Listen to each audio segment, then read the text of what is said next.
Hey, what's going on, guys? It's Ricky with TechBot Solutions, and in this video, I'm going to be talking about how I made a little bit over $1,100 in one day, pretty much swing trading Facebook. So for those that haven't done so already, I'm going to start sharing my screen. For those that aren't familiar with who it is that I am, feel free to check out my YouTube channel. I have a little bit over 266,000 subscribers, so I do appreciate all the love and the support. But yesterday I made a video. I actually went live. It's something that I don't normally do for YouTube. It's something that I only specifically do for those that are part of Learn Plan Profit. But for those that invest in the stock market, yesterday was a very red day for Facebook. One of the biggest pullbacks that I've ever seen it experience. It went down or pulled back, I believe, a total of like 30% when it hit its very bottom. And I'm going to show you guys just that. But I went live for about an hour. I know it's a very long live stream. I'd encourage you to watch it because of the thought process that I shared in the very beginning of the video. Towards the end, it was me more just like locking in profits and then recapping on my overall day.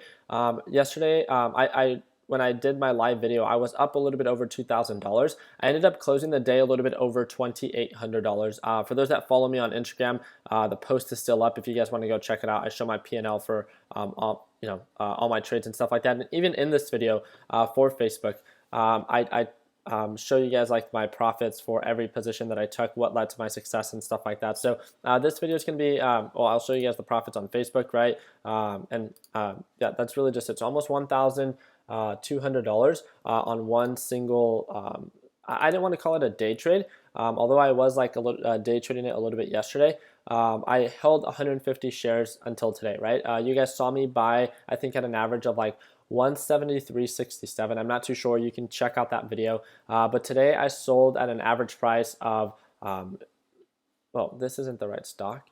Today I sold at an average price of 178.18, and the reason why I purchased or sold at that specific price, and that's what this whole video is going to be about, is first of all, I wanted to show you guys the drop. So this was Facebook. First of all, let me show you the overall pattern of Facebook. Facebook was showing signs of an ascending uptrend pattern. I would have never bought Facebook up here, especially not when earnings is coming out. I never hold stocks during earnings. And pretty much what happened was its earnings wasn't even off. Its guidance was off, and that's what led to this huge pullback. It was pretty overextended from this SMA line, so obviously not a good deal. What I mean by that is, do you see how when this thing moves up, right, and it pulls back and it bounces on the SMA line and then it continues to push up and then bounces on the SMA line and continues to push up?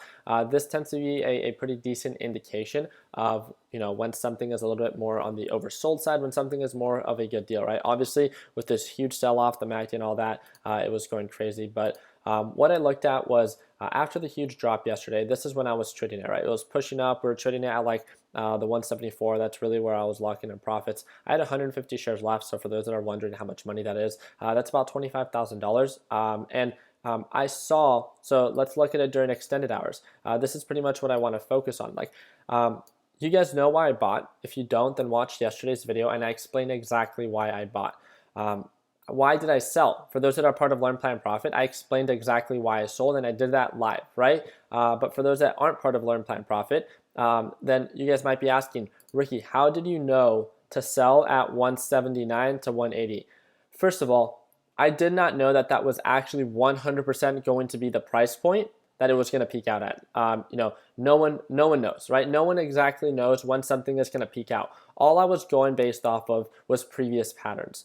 And what I mean by that was, if I go during pre-market hours and see the high points and the low points, like I can try to look at Facebook on the 180-day chart, which is something that I normally do, but those patterns are so irrelevant due to its current state, right? What I wanted to trade Facebook at was based on current patterns. I knew I didn't want to hold it for such a long period of time because based on my experience, when something sells off, even sometimes like this, it has additional sell-offs. And I don't know if Facebook is going to experience that. I knew that I was up a couple $1,000s on Facebook, and I wanted to know when was a good time to lock in profits. And this is what I explained to the Learn Plan Profit group on my thought process. This doesn't mean that this is the only way that it could have played out, right? This just means that this is what I identified, and this is what I did.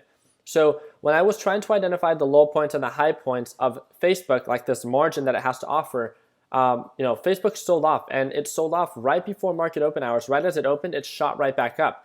And I was looking at, first of all, you guys know that I use the top VWAP indicator as an indication of when something is on the overbought side. If you don't, then you guys like feel free to watch any of my videos. You don't even have to watch my videos if you don't want to. But that's how I use the VWAP indicator. That's this kind of like pinkish line, this purple line right here, and then this yellow line. Now, one thing that I found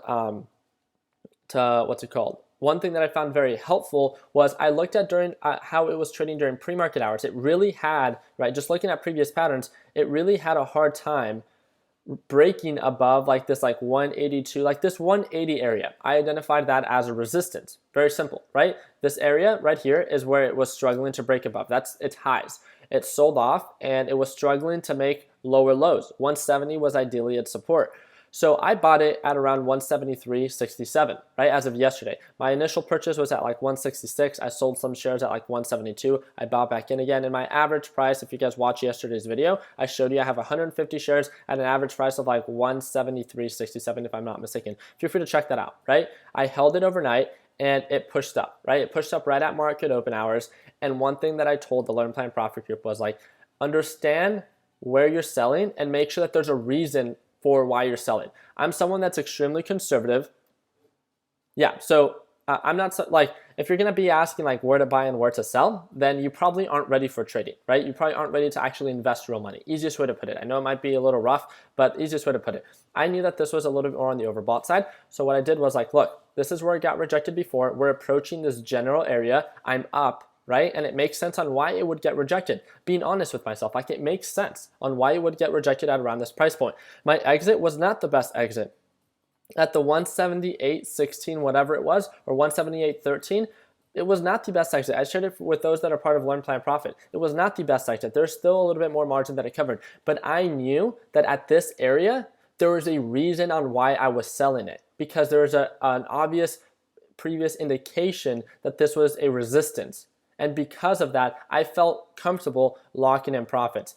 And yes, I could have squeezed in maybe a couple more $100, right? And that's great.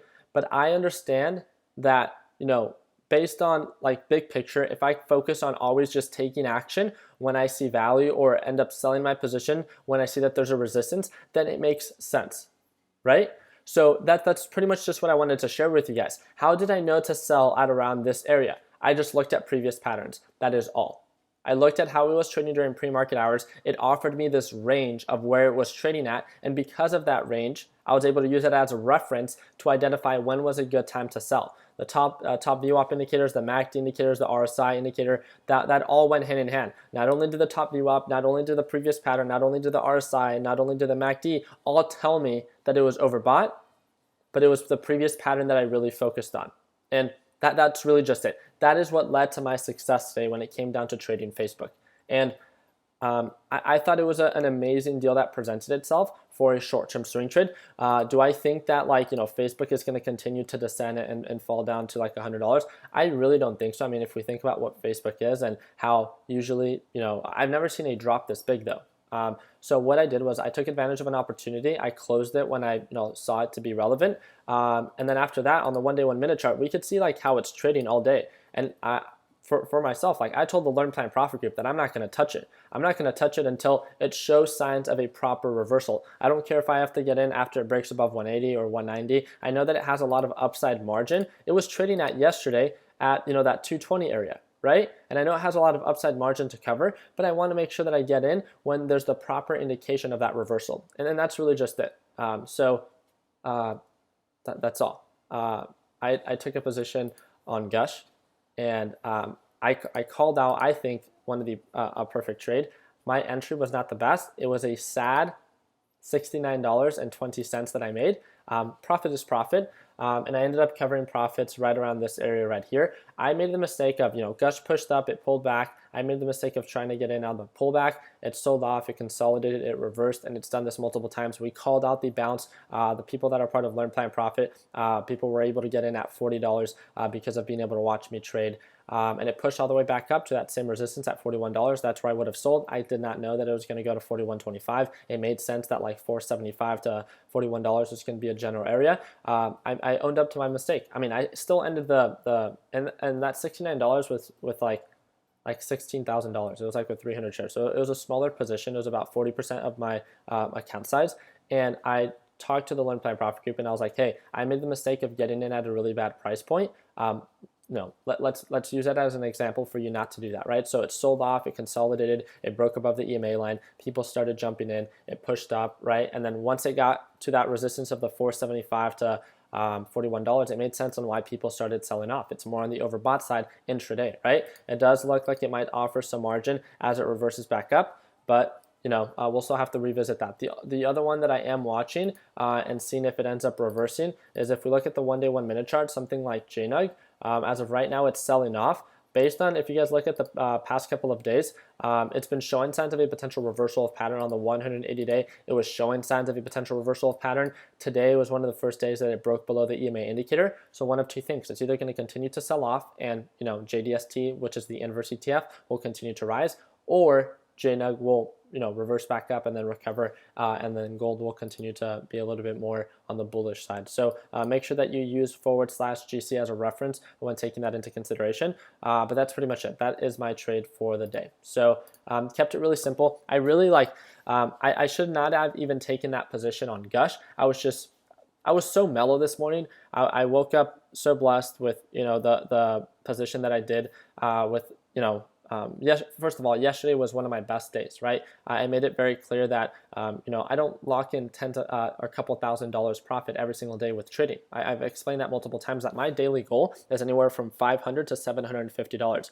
Yesterday, I made $2,800, but I was trading all day, and I honestly feel a little sick.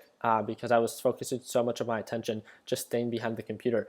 And then today I was able to get into a position as of yesterday that made me a little bit over $1,000, 1,186, right? And that's so amazing, right? With having the proper setups, everything just works out according to plan, and everything works out so fluidly. That's really just it. I just wanted to share my experience with you guys, my thought process on why I took the positions, what led to my success, and kind of go based off of that. We actually have a meeting in Scottsdale, so I'm going to be heading on out. Hope you guys all have an amazing rest of your day. Be sure to click that third link down below if you guys haven't joined TechBud Solutions. We run the fastest growing private trading community out there. It's all free. Be sure to click that third link down below. We have over 125,000 members. And then also, if you guys want to watch me trade live, I've talked about it a little bit in this video, the Learn Plan Profit Group. The Learn Plan Profit Group, click that first link down below and learn a little bit more on how we can work a little bit closer. So that's really just it. Thank you guys again. Like always, continue working hard, continue following your dreams, let your passion be what drives your success. And like always, let's make sure that we end the year on a green note. Don't forget to give the video a thumbs up. Thank you guys again for your time.